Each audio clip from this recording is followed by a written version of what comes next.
Saudações, estimado telespectador do International Affairs, um podcast que visa debater sobre a saúde das relações internacionais, compreender como é que funciona a diplomacia no contexto internacional, no sistema internacional, na relação entre os países. E hoje temos a pretensão de debater sobre esta troca de ânimos entre os Estados Unidos e a Venezuela. E para falar disso, temos o privilégio de dar um pontapé de saída deste nosso podcast, visto que este é o primeiro episódio, com Orlando Vance, especialista em relações internacionais e tem estado mais focado na política externa. E hoje vamos tentar compreender um pouco mais sobre o que pode estar por detrás desta ofensiva americana contra a Venezuela e quais são os potenciais interesses. Banza, seja muito bem-vindo ao programa, é um prazer tê-lo aqui. Muito obrigado ao Sérgio. Boa tarde a todos os telespectadores que estiverem com nos observar de todos os cantos do mundo. Mais uma vez, vamos conversar sobre a política internacional. Estamos a falar dos assuntos que dominam as relações internacionais atuais, sobretudo nesses últimos dias. Falar talvez para contextualizar um pouco os nossos ouvintes, esta dualidade Estados Unidos, na verdade, e Venezuela, ela é histórica. Mas se tivermos que olhar para o contexto contemporâneo, há que mencionar, por exemplo, que este conflito já emerge desde 99, quando nós vimos a eleição do Hugo Chávez.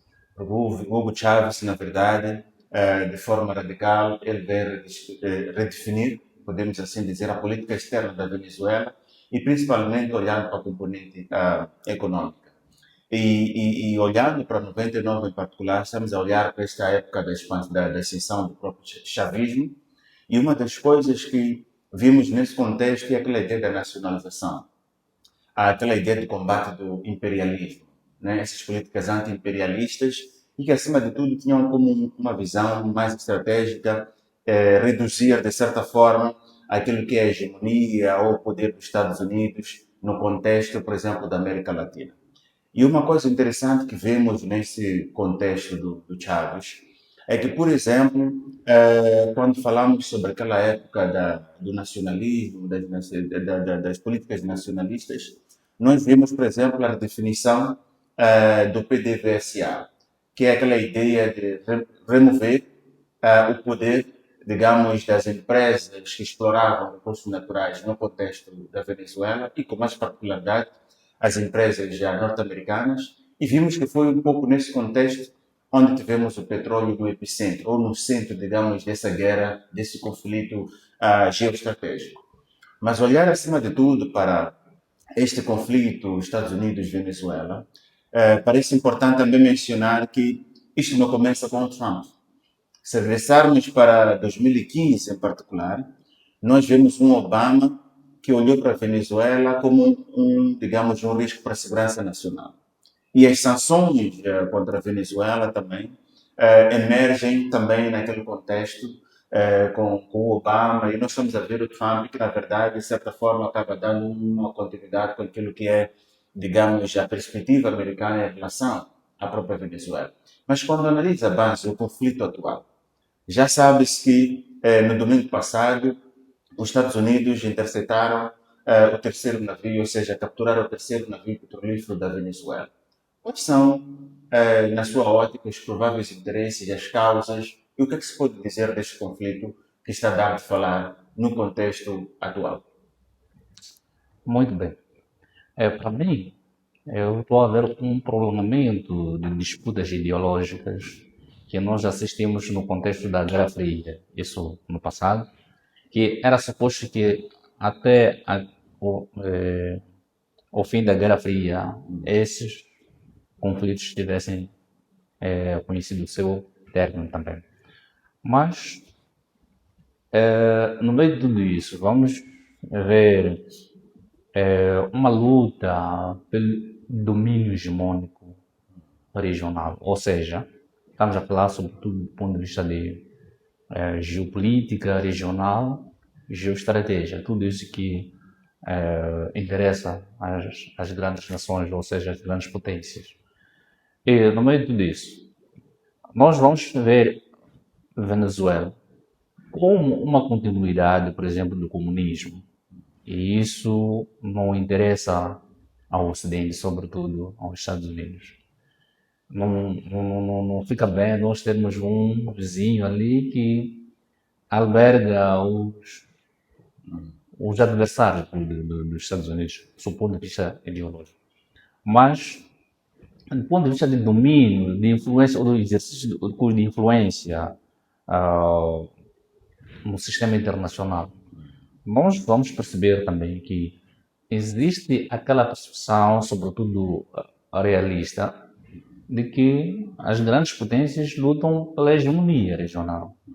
E essa hegemonia regional tem impacto global.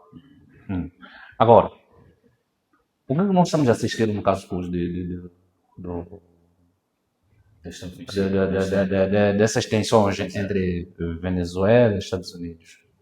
Ou melhor, desencadeadas pelos Estados Unidos, com a alegação ou pretexto de combate ao narcotráfico, mas também tem outros objetivos que têm a ver com o petróleo. Mas por que tem que ser agora? E isso não aconteceu antes. É que nós estamos a ver que nessa luta de hegemonia, Estados Unidos percebe que a sua hegemonia até cada dia assim, ou está cada dia a ser desafiada ou a ser contestada por outras potências em exceção. E sobretudo, nesse caso, estamos a ver com a China, que é o principal rival dos Estados Unidos, sobretudo quando nós olhamos do ponto de vista da administração Trump. O que a China faz? China faz investimentos em larga escala, que tem uma tendência de ganhar ou ascender a uma hegemonia e com uma influência global. E do ponto de vista dos seus investimentos, nós percebemos que alargou-se para o Canal de Panamá, isso sobretudo naquela região toda do conflito hoje em dia, mas para alguns países da América Latina, como é o caso da Venezuela. Agora, nós vamos perceber que os chineses, tanto os russos, protegem seus interesses lá. Exato. No fim do dia, nós estamos a dizer que há uma luta pela gestão de cadeias de valores, isso a nível global. Tanto é que nessas disputas geopolíticas há uma tendência de redefinição da nova ordem mundial, que traga benefícios também para as outras potências, porque a atual ordem é vista assim como mais prejudicial para as potências, a exceção para a hegemonia, e beneficia apenas aos Estados Unidos. Tanto é que, na perspectiva, por exemplo, da Rússia e da China, assim como Irão, Coreia do Norte, que na verdade fazem parte daquela daquele eixo de resistência. Eles entendem que estamos num mundo de unipolaridade multilateral, onde existe centralidade dos Estados Unidos no domínio das questões internacionais, e isso incomoda as outras potências. E o mundo também vai conhecendo uma dinâmica da evolução da sociedade. Há novos eventos, há novas questões que entram também para os assuntos das relações internacionais. Então, em resumo, nós vamos perceber que essas tensões são motivadas por questões geopolíticas, ou seja, disputas hegemônicas entre as grandes potências. E é preciso fazer uma contenção até aos extremos, para que os chineses, tanto os russos assim, não exerçam influência na área que é de legitimidade, desse ponto de vista de política global para os Estados Unidos. Mas é sobre legitimidade. quando menciono o termo legitimidade, cria-me aqui uma certa dúvida. Porque como encontrar legitimidade nesta ação norte-americana? Nós estamos a ver, já em 2000, em 2002, penso, 2002, 2009, já houve aquela tentativa do golpe de Estado contra o Hugo Chávez. E o que acontece nesse contexto, em 2002, é que o próprio Chávez acusou o Bush de fazer parte, de certa forma, desta tentativa do golpe de Estado contra a Venezuela. Por que eu chego aí? É que quero aqui me parecer que há uma linha de perseguição americana contra a Venezuela e quero me parecer que pode estar-se a encontrar ou a encobertar o principal motivo para a eclosão deste conflito, porque se nós tivermos que olhar para a principal razão dos Estados Unidos, eles dizem que é luta contra o contrabando, narcotráfico, venda de drogas, etc. Mas se nós pesquisarmos, vamos compreender que a Venezuela não representa o risco máximo ou o maior risco nesse contexto de venda de drogas ou exportação de drogas para o contexto americano. Porque as drogas venezuelanas, elas vão certamente para a realidade mexicana. E a droga que mais preocupa os Estados Unidos é o fentanilo, que vem, na verdade, que é originário da China. Como é que nós podemos encontrar a legitimidade desta ação norte-americana? Até porque a própria Câmara dos Estados Unidos já questionava o posicionamento da atuação de Trump. O deputado Gregor Meeks já dizia que é preciso que as tropas americanas se removam de ambiente de cenário de hostilidade. Claro que é uma intervenção que foi reprovada com cerca de 216 votos contra 210 a favor, mas o que estava aqui em conta ou em causa, mesmo no contexto da Câmara americana, é a necessidade de que a ação do Trump devia ter um aval legislativo. Como é que olha para esta ação norte-americana, tendo em conta os aspectos legais? Bem, até quando eu falo de legitimidade, é que é só olhar do ponto de vista dos interesses. Exato. Sabemos muito bem que as grandes potências é que definem a política internacional, ou seja, os assuntos que dominam a política internacional, isso no sistema internacional. Então, são essas grandes potências que vão ditar as regras, o que é que lhes interessa nesse exato momento. Então, entre eles, no circuito das pequenas, grandes potências, estou a falar do ponto de vista de número, né, das grandes potências. Então, existe uma percepção de que é preciso que se respeite as áreas de influência geopolítica. O que significa isso? Podemos até resgatar um pouco o pensamento das Pax Américas, sobretudo quando olhamos para a doutrina Monroe. América para os americanos. Então, significa que não podemos ver outras grandes potências exercerem influência na América, não. Estamos a falar das grandes potências como China, uma potência asiática. Temos o caso da Rússia, naquela região da Eurásia também. Agora, até não vamos falar tanto da União Europeia, porque a União Europeia, nesse exato momento, não constitui nenhuma ameaça para os interesses dos Estados Unidos.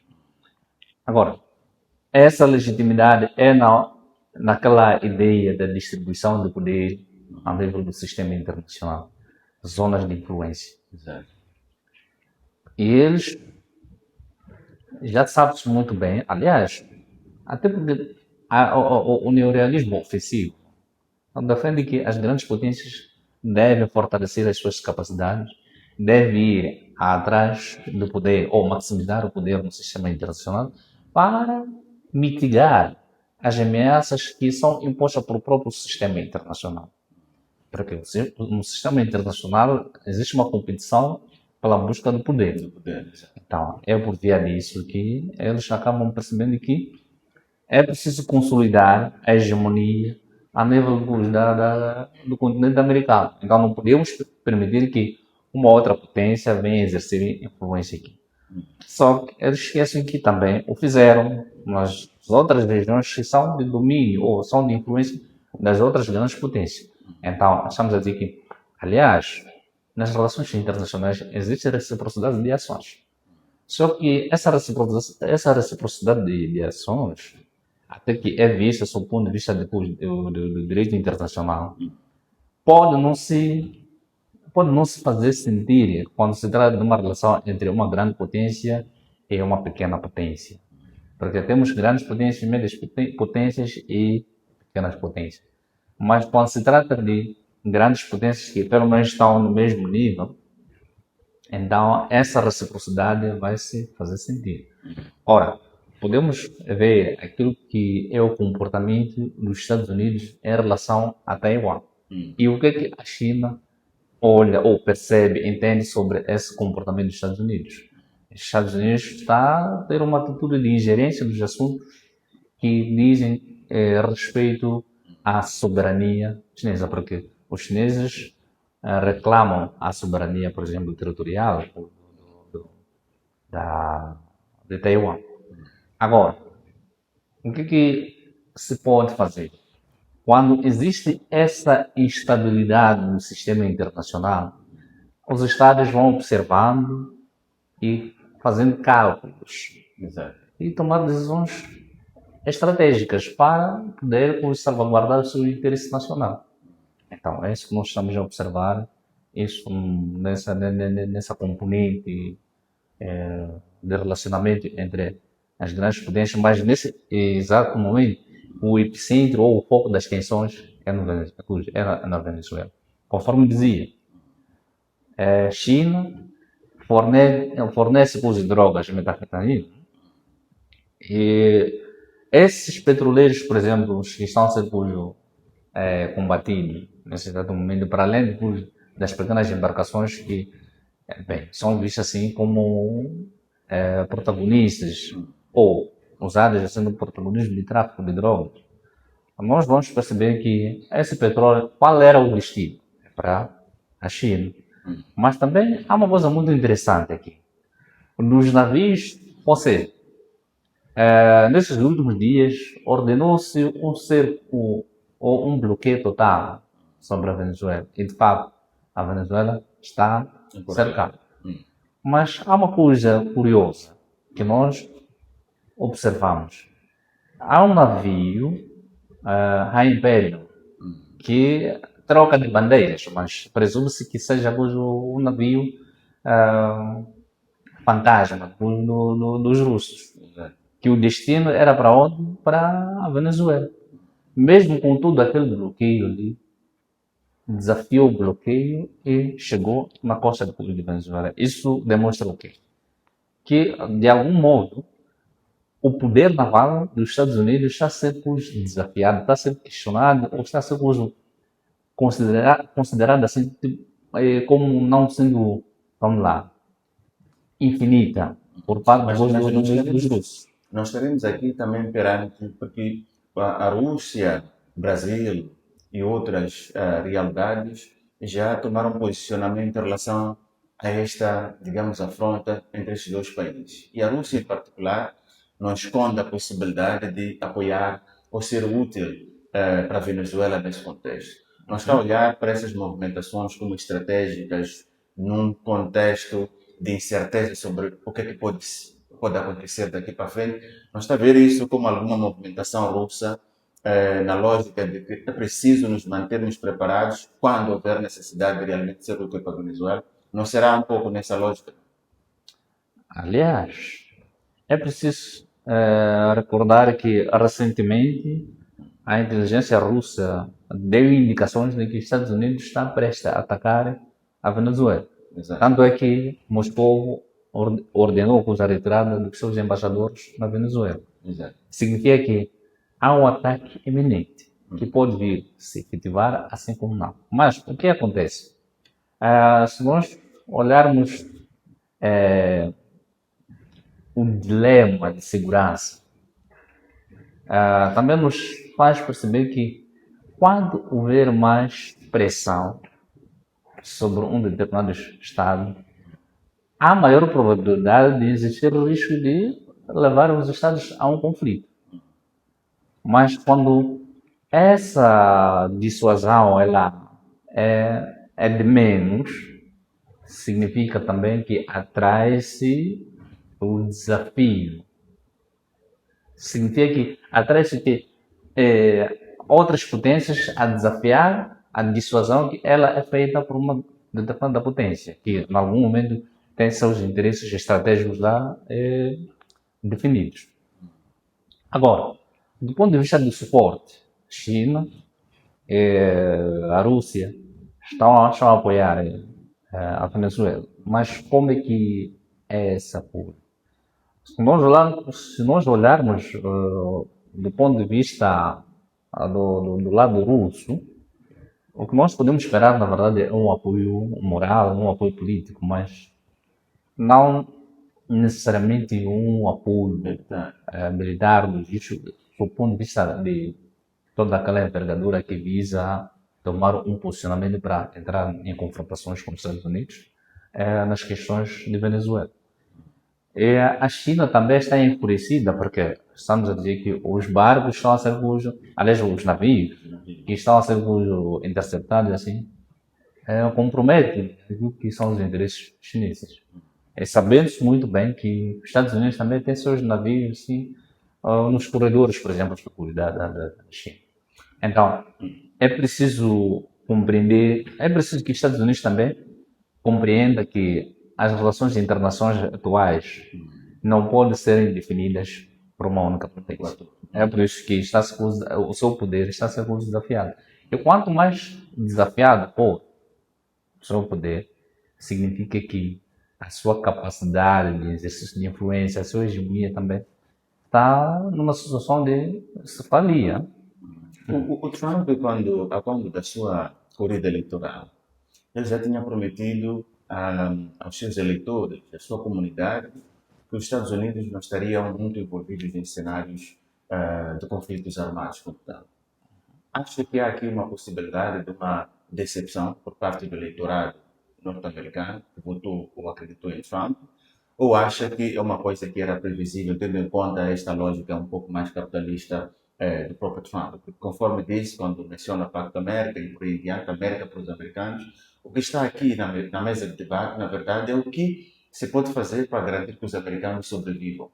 Acha que há aqui uma surpresa por parte do eleitorado norte-americano que tinha sido prometido por Trump sobre esta não interferência dos Estados Unidos em zona de confrontos? Ou era uma coisa expectável? Bem, Donald Trump tem um estilo próprio seu de fazer a política internacional e ele é imprevisível. Desde a primeira administração nos fez perceber que ele é imprevisível, mas também há outra componente que tinha sido colocado na mesa, onde que não ia intervir nos assuntos internos, não estava preocupado em regimes change. Mas há uma contradição nesta nova administração aqui, ou neste segundo mandato que ele está a exercer. Há uma tendência de se intrometer nos assuntos internos dos outros estados. Hoje em dia, a pressão que está a fazer sobre a Venezuela, é verdade que a Venezuela é um espaço, é um território que visa ferir ou alcançar ou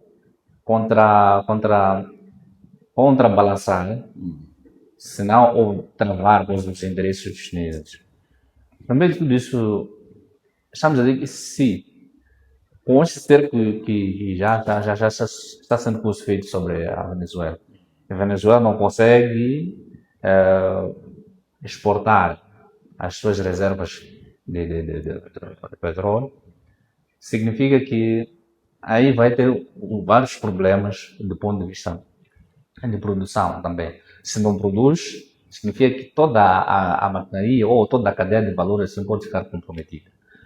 Mas, se, por exemplo, Nicolás Maduro cai e entra com um novo regime pró-americano, isso será uma vitória para os Estados Unidos face às pretensões da China. que tem a Venezuela como o seu espaço para exercer influência na região da América Latina, assim como os outros países que têm lá seus interesses. Se a mudança do governo for o contrário, se a mudança do governo começar do lado norte-americano e não da Venezuela, há esta perspectiva de redução, digamos, desses nervos? É verdade que Ou estamos a olhar para uma pauta que os Estados Unidos já incutiram nas suas mentes e, independentemente dos governos que forem, que estiverem em vigência, os Estados Unidos sempre terá este interesse vívido em explorar, digamos, os recursos venezuelanos ou pelo menos perpetuar esse conflito até que os seus interesses sejam salvaguardados. é preciso compreender que a política externa dos Estados Unidos baseia-se na defesa do interesse nacional. E nessa questão de defesa do interesse nacional, independentemente de mudança de governo, de administração, por aí, o interesse nacional dos Estados Unidos sempre prevalece Está lá. sempre em pauta. Tem aqueles objetivos dos Estados, não de governos. Exato. Agora, os objetivos de governos podem mudar consoante também a mudança dos governos. Agora, o que nós podemos esperar aqui? Pode existir uma mudança de postura na forma de ir atrás, ou seja, a forma como define-se as prioridades para a proteção do interesse nacional. Exato. Então, é isso que nós podemos assistir, observar de uma administração que venha, por exemplo, assumir o poder nos Estados Unidos.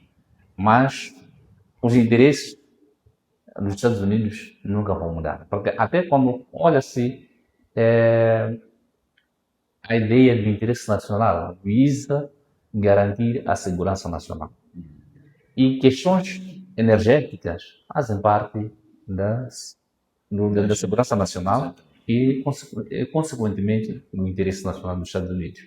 E lá na Venezuela tem petróleo que interessa para os Estados Unidos. Aliás, tem algumas empresas americanas a explorar o petróleo na Venezuela. Apesar dos conflitos em vigência, os Estados Unidos continua a comprar o petróleo venezuelano. Continua. O que é que isso significa?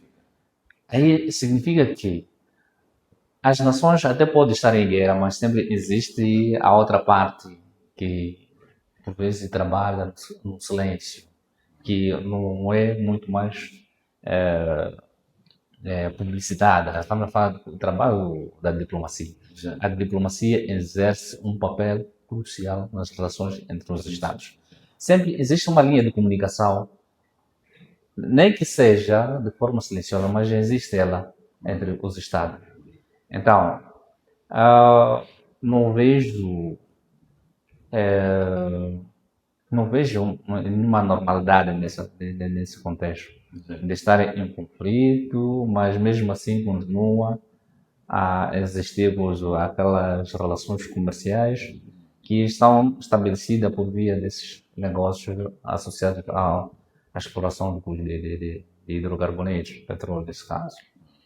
Então, se por exemplo Maduro cai, então facilita a vida ou os interesses, na verdade, facilita os interesses dos Estados Unidos. É uma vitória, conforme eu dizia.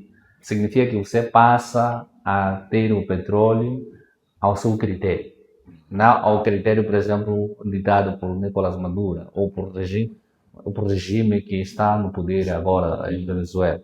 Mas para além de você ter espaço para bloquear a presença da China, da Rússia, assim como do Irã, que hoje são parceiros que cooperam e têm interesses assim, sólidos com a Venezuela. Mas nós sabemos que isto é, digamos, este conflito, esta guerra econômica e logística é, na verdade, uma pressão também contra o Maduro Nicolás.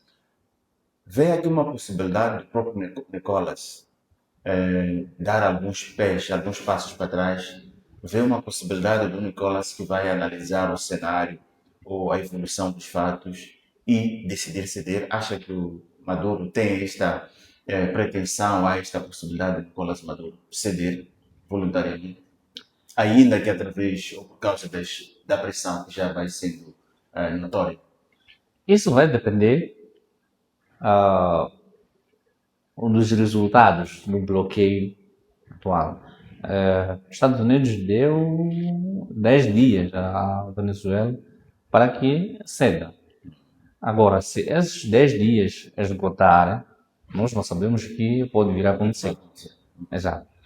Agora, aliás, mesmo que Washington não dê a ordem, aquele bloqueio todo, mas por outro lado, Venezuela não está a demonstrar, por exemplo, ou vamos lá dizer o seguinte, não está a demonstrar um recuo ou um amortecimento, no sentido de que, ok, nós vamos abrandar para poder negociar, mas toda essa pressão, na verdade, é para se poder negociar.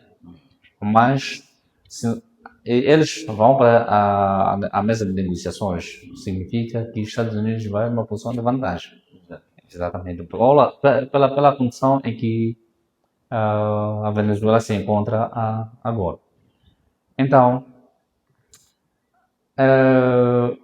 nós vamos assistir esse emaranhado todo de tensões, conflitos entre eles. Mas, acima de tudo, conforme eu dizia, enquanto há bloqueio, mas Nicolás Maduro também quer fazer ou quer continuar, por exemplo, a exportar o petróleo a todo custo.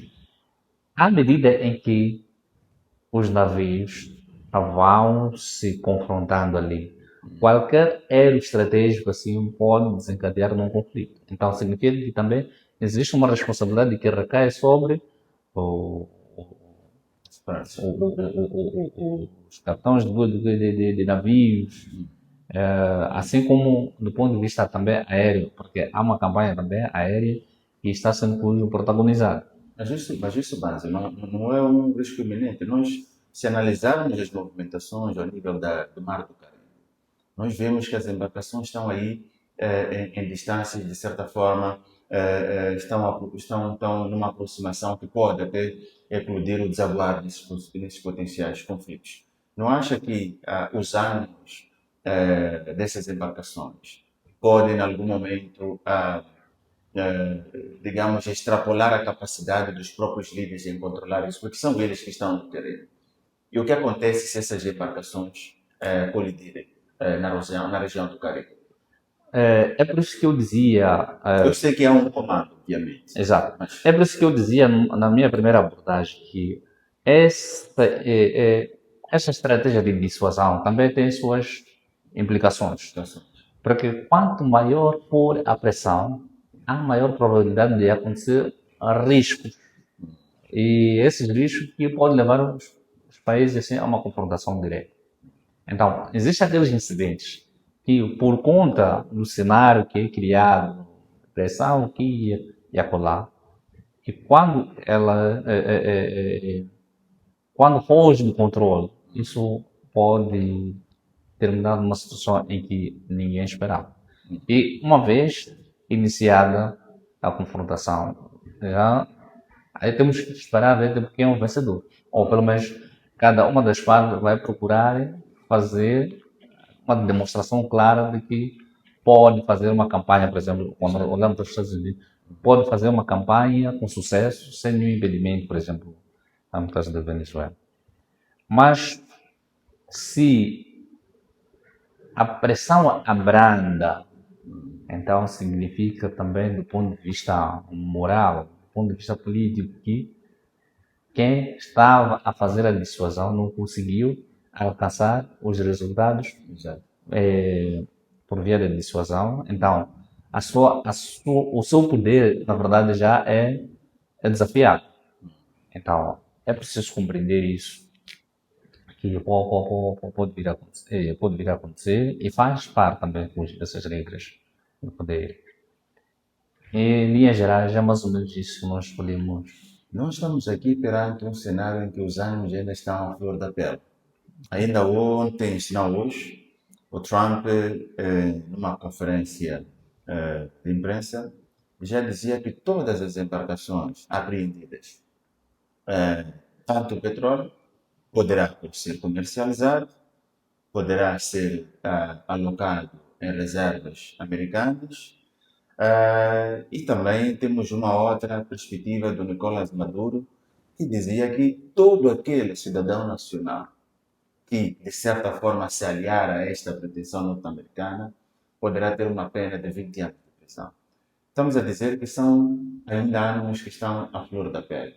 Qual é o papel que desempenha aqui a comunidade internacional na resolução deste potencial aparente litígio entre as partes? Bem, a comunidade internacional, sobretudo quando olhamos para as Nações Unidas a nível do Conselho de Segurança, se o assunto chega no Conselho de Segurança, significa que há mais probabilidade de Nicolás Maduro ganhar a vitória, ou seja, alcançar uma vitória.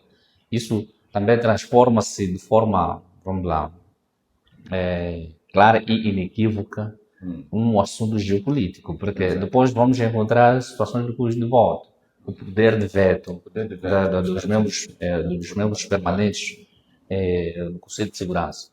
Agora, nesse exato momento, aliás, já houve uma sessão em que a China e a Rússia condenam as atitudes dos Estados Unidos. Estava a falar de algumas sessões que aconteceram no Conselho de Segurança. Condena-se as atitudes dos Estados Unidos. dos Estados Unidos. Mas quando os Estados estão em busca ou estão em busca exatamente do poder para defender o seu interesse nacional, vão até as últimas consequências. Exato.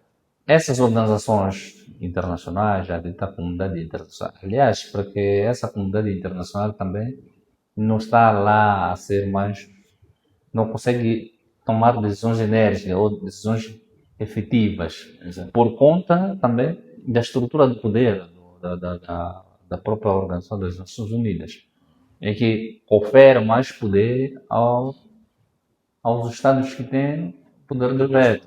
Exatamente. Então, significa que cada Estado, para defender os interesses, vai usar o poder de veto. Então, é mais ou menos isso que nós podemos observar. Mas também há um elemento aqui que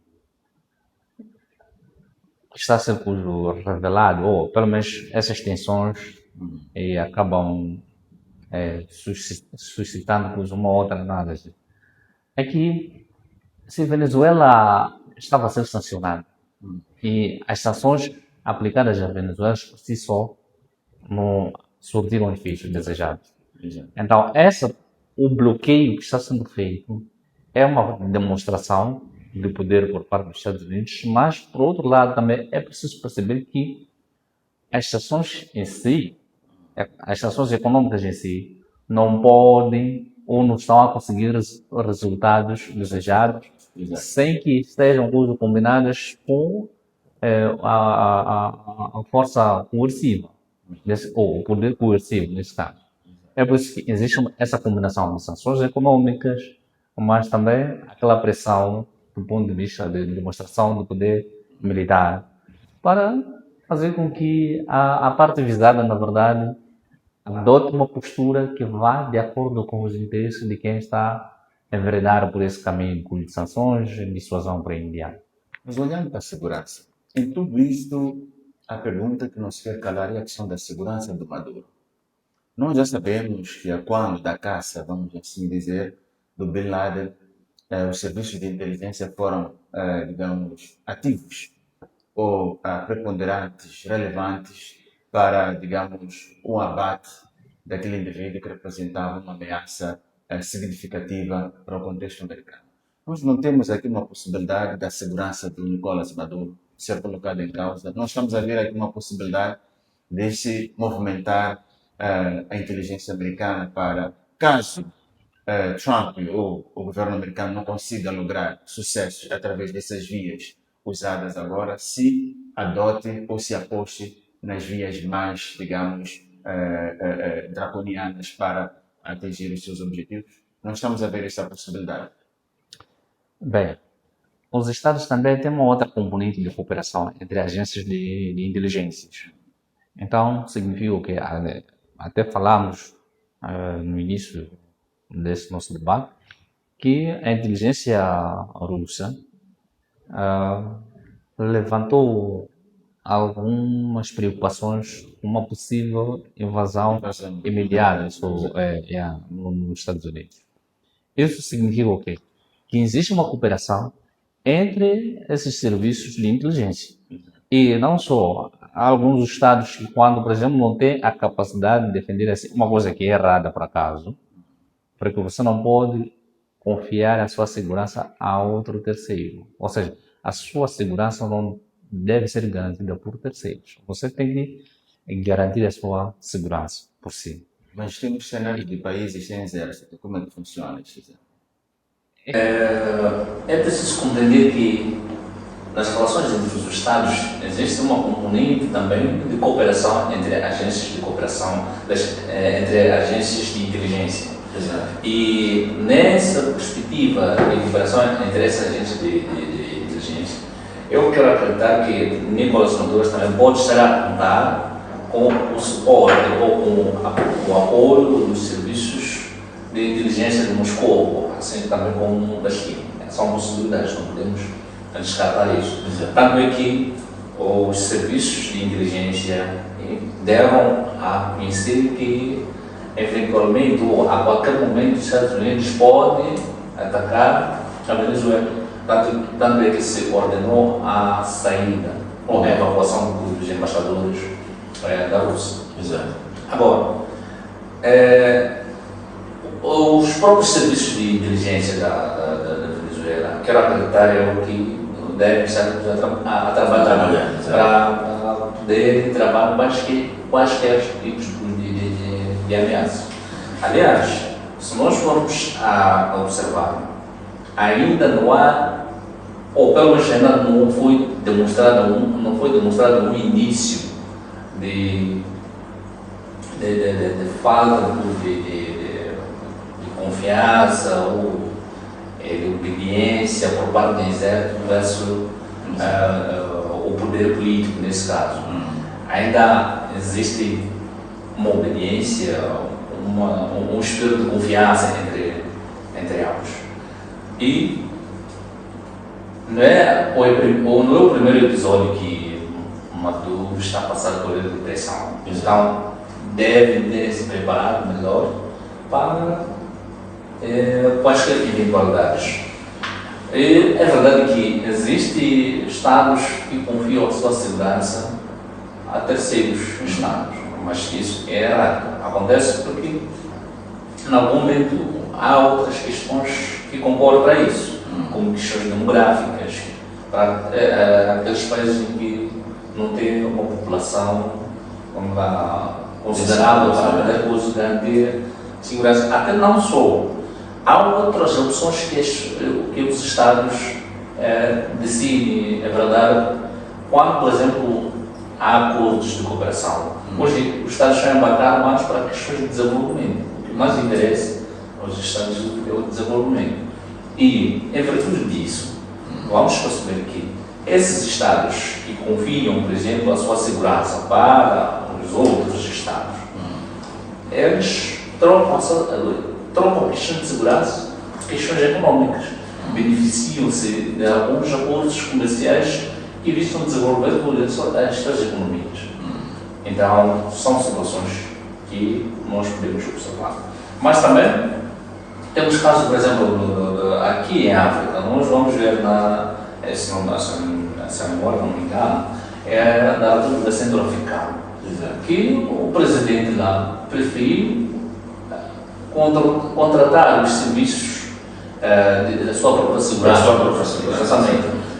Contratou os russos, estamos a garantir a sua própria segurança. Então, isso acontece entre os Estados. Mas porque esses Estados também estão à busca de poder, estão lá, têm interesses, então sempre vão celebrar alguns acordos para depois alcançar os seus interesses nesses países. que eles provêem os serviços de segurança. Mas isso também não garante uma estabilidade. Isso a longo prazo, ou a médio e longo prazo. À medida em que não há ameaças, não há conflitos, os próprios serviços de terceiros estados que são confiados para garantir a segurança interna ou a segurança do chefe do Estado podem orquestrar novas ameaças para poder garantir a manutenção dos acordos comerciais, entre outros, interesses que lá eles buscam.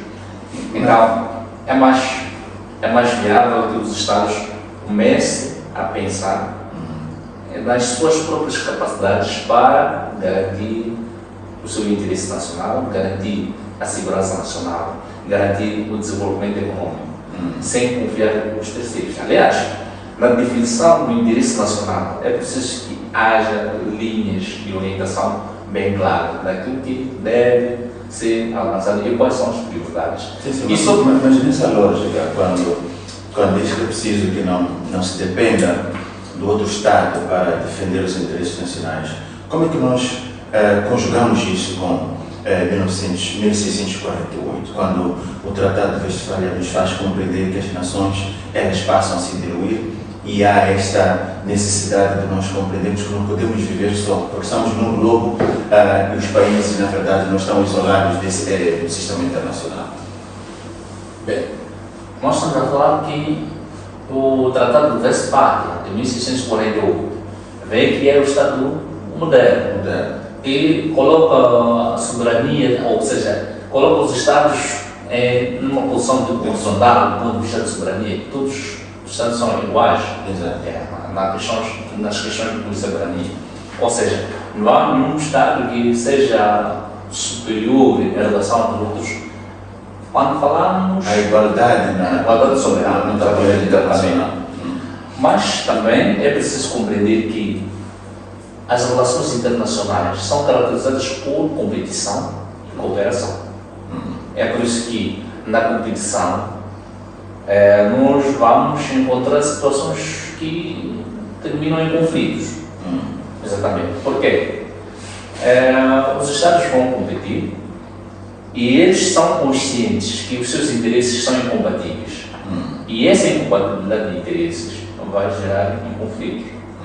Agora, aqueles Estados que são mais poderosos vão usar o seu poder para poder alcançar os seus interesses. É por isso que falamos que os Estados no sistema internacional estão a competir em busca de poder. Ou seja,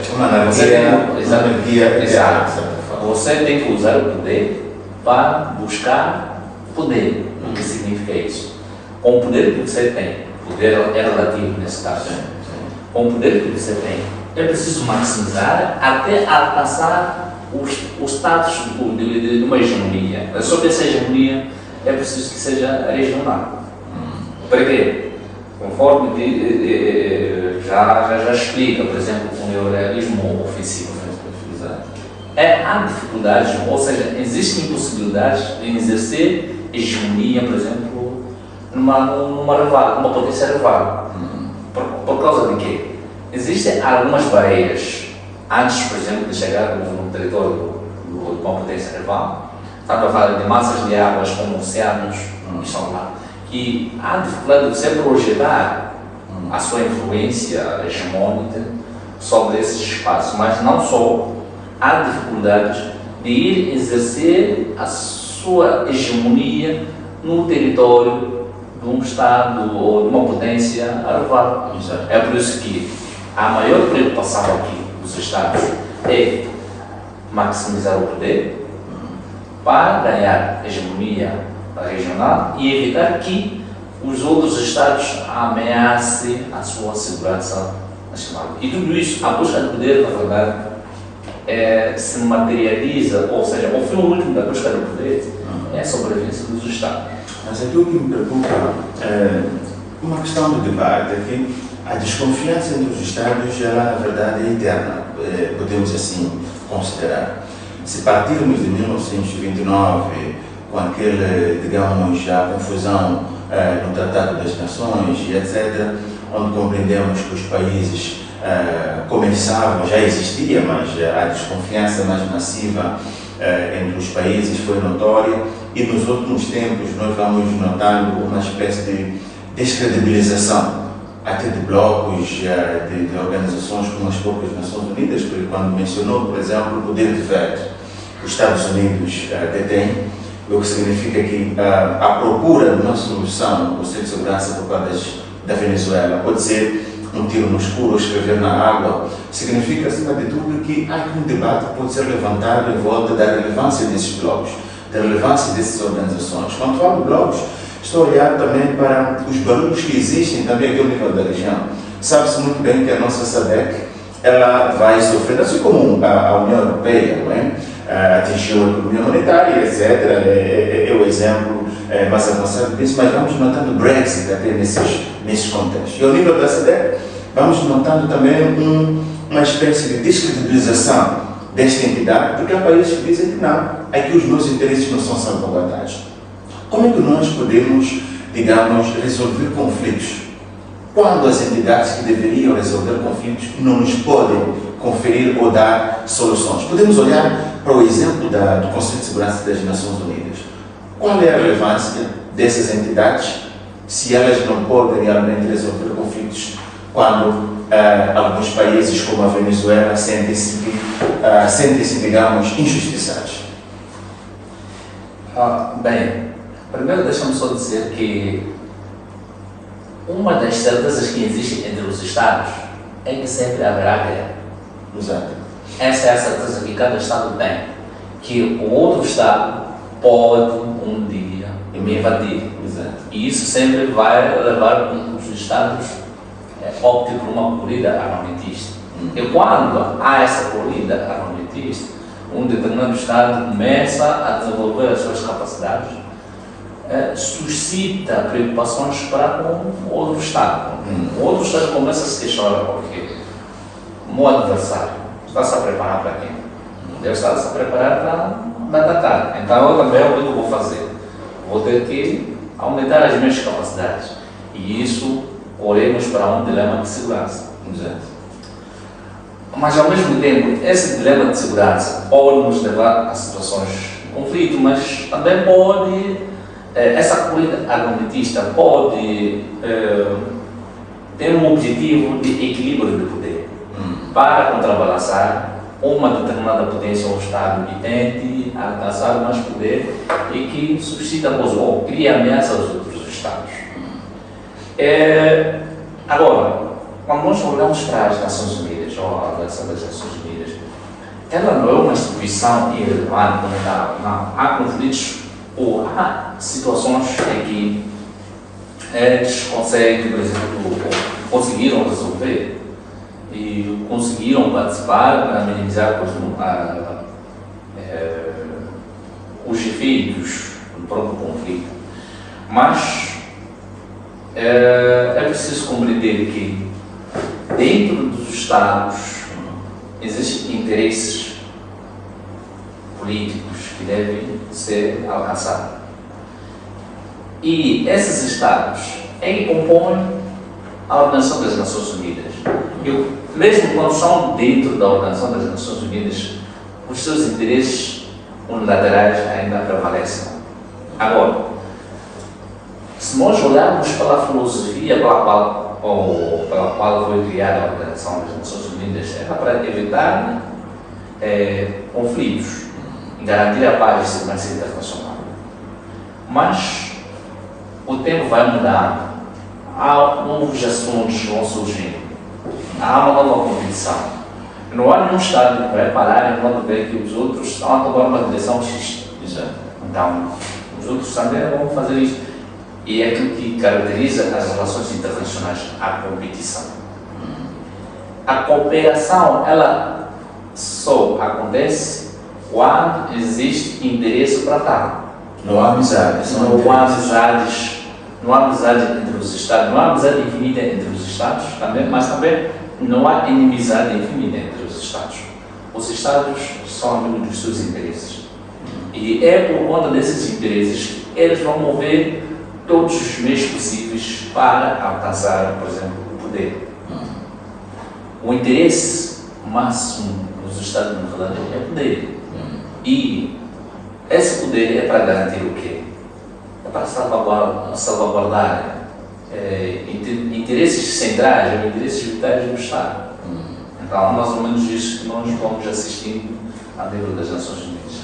Agora, é verdade que, atualmente, se nós formos a ver o comportamento do Conselho de Segurança, aliás, desde o período da Guerra Fria, o período da Guerra Fria também foi um período que foi caracterizado por inação ou ineficiência do Conselho de Segurança.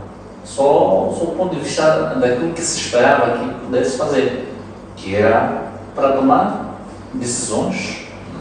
Aliás, questões de intervenções, elas são reservadas a iniciativas do Conselho de Segurança, que devem avaliar situações que ameacem a paz internacional. Mas, nesse Conselho de Segurança, nós vamos perceber que a distribuição do poder em si não permite que se respeite o espírito pelo qual foi criada a organização. Porque os interesses falam mais alto dos Estados. E aqueles que têm poder de veto, vão usar o poder de veto para disputas hegemônicas, disputas geopolíticas. Banzer, voltemos para o coração disto tudo. Este barulho todo é levantado pelo petróleo, por causa do petróleo. Sabes muito bem que o petróleo americano pode não representar ou pode não ostentar a qualidade necessária. Estamos a falar de um petróleo mais líquido, digamos, mais leve, quis dizer, se tivermos que comparar com o petróleo mais bruto, mais pesado, por parte da Venezuela. Este é, de certa forma, isto faz-me pensar muito no Clash of Civilizations, faz-me pensar um pouco também no livro O Porquê das Nações Falharem, Why Nations Fail, e faz-me pensar um pouco sobre Raymond Aron, quando fala sobre paz e guerra entre as nações. Estamos a dizer que este, na verdade, é um duelo que pode ser apenas eternizado até que a Venezuela decida comer na mesma mesa com os Estados Unidos. Porque, por mais que existam outras narrativas, nós estamos aqui a perceber que o que se quer por parte dos Estados Unidos é a Venezuela dizer: tragam aqui as vossas empresas, vamos explorar juntos. Não é essa a possibilidade que nós estamos a... E qual é a melhor tática por parte da Venezuela? Se compreender que o seu cerco está sendo cada vez mais fechado e porque sabe quais são os interesses, digamos, objetivos, realistas dos Estados Unidos. Primeiro, é preciso perceber-se ou procurarmos compreender se a Venezuela é um país democrático na perspectiva dos Estados Unidos, é um país liberal na perspectiva dos Estados Unidos. Nós vamos perceber que não. Então, não sendo, aí já depende da forma como, por exemplo, tomam decisões internas na Venezuela para conciliar ou fazer uma conjugação de fatores internos versus fatores externos para alcançar o objetivo que é a defesa do seu interesse nacional. Exato. E a situação da Venezuela é uma lição para os outros Estados. No caso de Moçambique, por exemplo, Moçambique não escolhe, vamos lá, não escolhe o lado. Moçambique é neutro na sua política externa para tomar posições. O que significa isso? Significa que abre espaço para que possa cooperar com todos. Quando você coopera com todos, pelo menos você procura criar um ambiente equilibrado das relações. E você não pode, enquanto Estado, depender de um único bloco ou de um único lado. Porque um dia, conforme nós dizemos que... Mas permita-me fazer esta pergunta pontual. A neutralidade não será sinal de fraqueza? Eu compreendo a ideia de que a neutralidade nos permite conviver com os demais atores internacionais, mas ao mesmo tempo há quem acredita, há, digamos, analistas que acham que a neutralidade, ela na verdade é um sinal de fraqueza de um país. Podemos olhar isto para o contexto geral, olham para a neutralidade, a ideia de sentar por cima do muro como um meio de tomar posicionamento no teatro internacional. Não acha que é de certa forma perigoso estar-se sempre na neutralidade? Para mim, eu penso que a neutralidade é mais um espírito da diplomacia. De você não tomar partido, não tomar posição. Quando você não toma partido, primeiro, para você ser neutro, você tem que ver quais são os seus interesses. Os seus interesses nesse caso. Se, por exemplo, você tem interesses por um determinado lado, mas por outro também há outros interesses que você deve ir atrás. Então, a neutralidade permite que você continue a cooperar com todos. Aliás, quando você é neutro, ainda por cima, você pode ser você pode se beneficiar da posição de ser um mediador ou um facilitador de algo ou de uma negociação entre as partes. Mas quando um determinado Estado decide pela postura de confrontação com os outros e toma partido, é preciso não se ignorar o sistema internacional como ele é. O sistema internacional também vai moldar o comportamento dos Estados. E, por mais que você queira tomar um determinado partido, é preciso compreender também que não existe amizades infinitas. Um dia as amizades vão mudar. Aliás, podemos recordar um pouco aquilo que foi a relação entre os Estados Unidos e Iraque, de Saddam Hussein. Por um bom período de tempo, os Estados Unidos, o Iraque foi parceiro estratégico dos Estados Unidos. Mas quando os interesses convergiam. Exatamente, quando decidiu optar por uma postura, ou por uma linha que não interessava, ou pelo menos que embaraçava os interesses americanos, vemos o que aconteceu. Exato. Então é preciso compreender, é preciso que haja cautela, prudência na tomada de decisão, sobretudo na definição, na orientação de uma determinada política externa de um determinado país. E a definição do interesse nacional é que, ou melhor, quando o interesse nacional é definido e tem objetivos claros, esses objetivos claros vão nos orientar qual é a direção que nós devemos tomar e como é que nós devemos operacionalizar esses objetivos para defender o interesse nacional. Nós estamos a ver por uma Venezuela que tem vizinhanças. Temos a Venezuela, temos ali a seguir a Colômbia e temos um ponto estratégico que é o Canal do Panamá. Neste momento, poderia também mencionar o Brasil, e muito por conta também dos debates em volta do Mercosul, e podia olhar também para a lógica do debate sobre a crise dos refugiados vigente no contexto venezuelano neste momento. Mas o foco neste momento é olharmos um pouco mais sobre o Canal do Panamá. É uma gestão chinesa, de uma empresa sediada em Hong Kong, mas nós sabemos que os Estados Unidos sempre tentaram ou quiseram reivindicar o Panamá, aquele canal. Qual é o papel estratégico que o Panamá pode representar nesta guerra geoestratégica que estamos agora a vivenciar? O Canal do Panamá, a semelhança dos outros canais como o Canal de Suez, fazem parte das rotas marítimas e que são de projeção de poder entre os Estados. E quem controla o Canal do Panamá ou domina aquela rota ali vai exercer influência sobre qualquer Estado que queira se beneficiar, por exemplo, do mesmo canal. Ou seja, o que significa isso? Controlar o Canal do Panamá significa você controlar todo o tráfego. O fluxo das mercadorias, etc.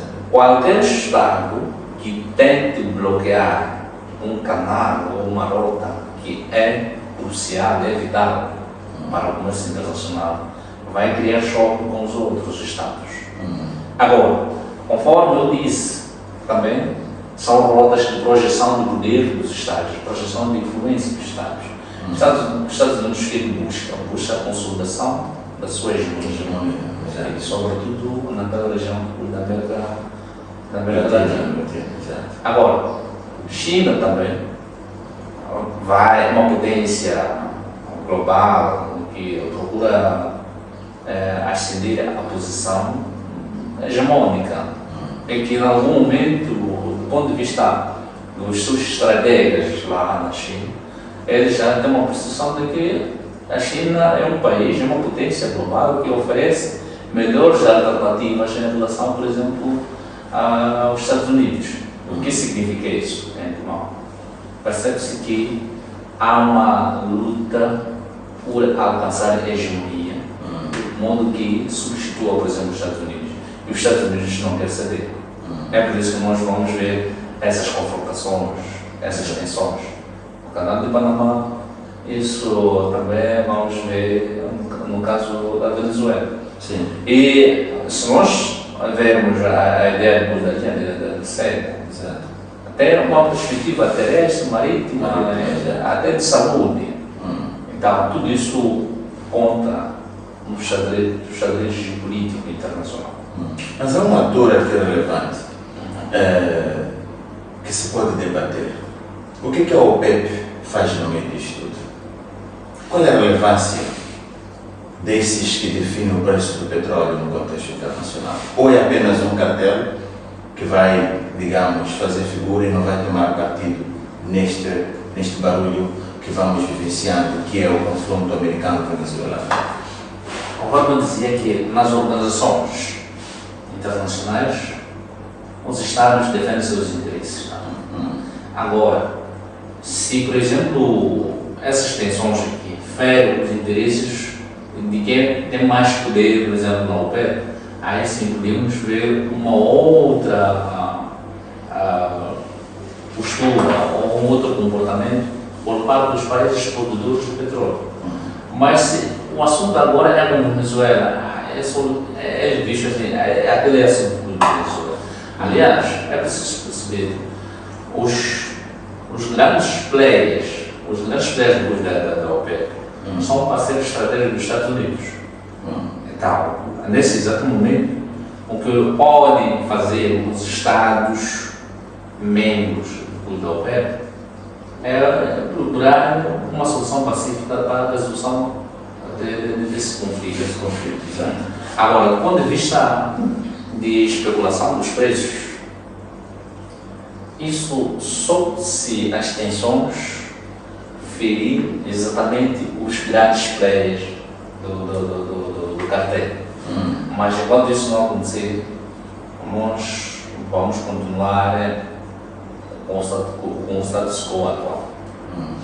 Banzi, o tempo já vai nos fugir. Foi um prazer tê-lo cá para falarmos sobre estes eventos que vão norteando este conflito, esta dualdade entre os Estados Unidos e a Venezuela. Esperamos contar consigo nos próximos episódios para, de certa forma, compreendermos a evolução desses mesmos eventos. Muito obrigado, foi um prazer meu de estar aqui e para partilhar um pouco daquilo que nós achamos ou pensamos sobre a política internacional e sempre estaremos disponíveis e cá presentes para abordar outros assuntos que dominam a agenda internacional atual. Caro telespectador, assim que nos acompanha desse outro lado da tela, foi um prazer tê-lo aqui conosco, sentimos o seu calor, a sua presença. Esperamos contar consigo nos próximos episódios do International Affairs, mas antes, não esqueça de seguir as nossas redes sociais para que esteja mais informado sobre os nossos próximos debates e os nossos próximos convidados. Nos vemos lá, fique bem, até breve.